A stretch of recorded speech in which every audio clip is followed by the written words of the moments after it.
श्री शिवाय नमः। बट सावित्री की अमावस्या के दिन किसी एक माता ने सीहोर आश्रम पर एक मैसेज भेजा और उस मैसेज में लिखकर भेजा कि गुरुजी से पूछना, हम भी तो पति की इतना मानते हैं, पति का सम्मान करते हैं, पति को आदर देते हैं, तो हम भी सावित्री की गिनती में। सीहोर से मैसेज आया कि गुरुजी वो ऐसा ऐसा पूछा गया है, आप बताओ क्या कहना है। हमने कहा कह दो, जब बट सावित्री आती है तभी तुम पति को प्रणाम करती हो, जब दिवाली आती है तब पति को प्रणाम करती हो, जब करवा चौथ आती है तभी चलनी में मुंह देखती हो, बाकी के समय तो तुम जूड़ा बांध के ऐसी बोलती हो कि पति थर थर कांपता है। 16 श्रृंगार में नारी के हाथ की चूड़ी का कलर अलग हो सकता है, चूड़ी की डिजाइन अलग हो सकती है, चूड़ी अलग हो सकती है, चूड़ी महंगी सस्ती हो सकती है, मंगलसूत्र की कीमत ऊंची नीची हो सकती है, पांव की बिछुड़ी की कीमत ऊंची नीची हो सकती है, कान के कुंडल की कीमत ऊंची नीची हो सकती है। तुम्हारे शरीर पर जितने जितने 16 श्रृंगार हैं उसकी कीमत ऊंची नीची हो सकती है। केवल मंगलसूत्र की डिजाइन बदल सकती है, नाक की लौंग की डिजाइन बदल सकती है, कान के बुंदे की डिजाइन बदल सकती है, हाथ की चूड़ी की डिजाइन बदल सकती है, पांव की पायल की डिजाइन बदल सकती है। केवल नारी के 16 श्रृंगार में एक श्रृंगार ऐसा है जिसकी कीमत जो पहले थी वही कीमत आज तक है और उसकी डिजाइन आज तक नहीं बदली। वो मांग का सिंदूर है, एक जैसी डिजाइन है और एक जैसी कीमत है।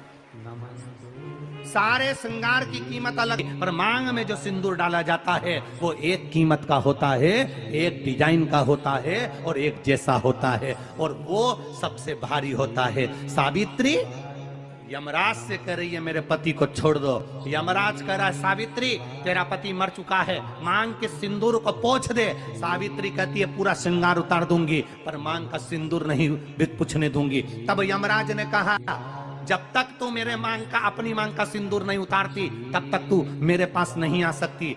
भगवान यमराज से सावित्री ने कह दिया मैं भी तुझे वचन देती हूँ यमराज, मेरी मांग में जब तक सिंदूर है, जैसे सीता ने लाइन लक्ष्मण जी ने लाइन खींच दी थी और सीता पार नहीं जा सकती थी, मैं भी तुझे वचन देती हूँ जब तक नारी की मांग में सिंदूर है तब तक तू उसके पति को उसके सामने लेकर नहीं जा सकता। ये भी मैं तुझे कह देता। यमराज भैंसे पर सवार होकर सत्यवान को लेकर जा रहा था, सावित्री से वचन पर वचन चल रहे थे, अड़के पेड़ के नीचे छोड़कर आए। श्री शिवाय नमस्तुभ्यं।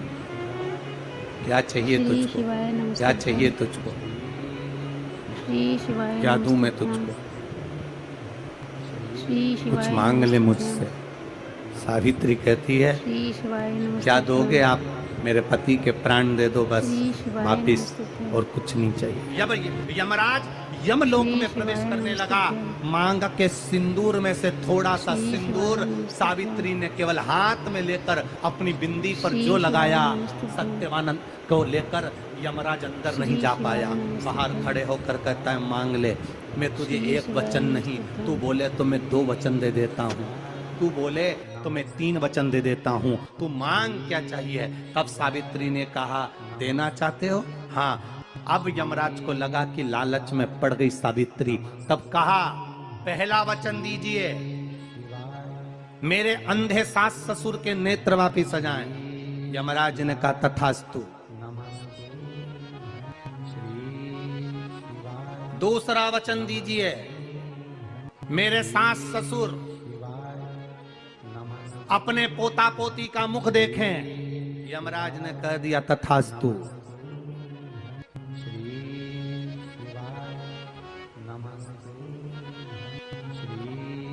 जाओ। यमराज जाने लगे, फिर आग जलने लगी, कहने लगे अब मैं अंदर क्यों नहीं जा पा रहा हूं। सावित्री कहती है तुमने वर दिया है मेरे सास ससुर पोता पोती का मुख देखें, उनके बेटे को तुम ले जाओगे तो पोता पोती कहां से होगा,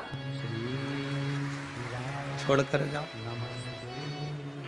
सावित्री है, पति को वापिस लेकर आ गए।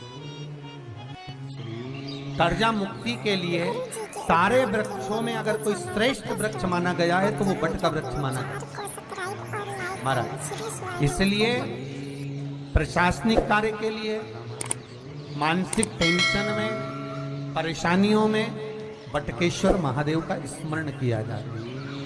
और यदि निवेदन करूंगा, बहुत ज्यादा यदि आपको कर्जा हो गया है, बहुत ज्यादा कर्जा हो गया और वो कर्जा चूक ही नहीं रहा, तो थोड़े दिन बड़ के पेड़ के नीचे आप बटकेश्वर महादेव के लिए 1 लोटा पानी, उसमें थोड़ा सा पिसा हुआ चावल पीस के गला लेना चावल को और पीस लेना, पीस के उस पानी में मिला और मिलाकर उसमें थोड़ी सी हल्दी पिसी हुई डालकर बटकेश्वर महादेव के नाम से बड़ के पेड़ के नीचे अपनी कामना कर जो कर्जा हुआ है उस कर्जे का भान देते हुए, स्मरण देते हुए छोड़ दीजिए।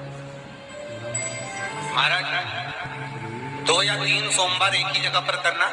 3 सोमवार बाद वहीं से बड़ के पेड़ की थोड़ी सी जड़ उठा लाना और उस जड़ को एक कोई धागे में बांधकर या तो अपने गले में डाल लो या अपनी जेब में पटक लो, उसको थोड़े दिन पटक कर रखना, लगभग 2 से 3 महीना पटक कर रखो।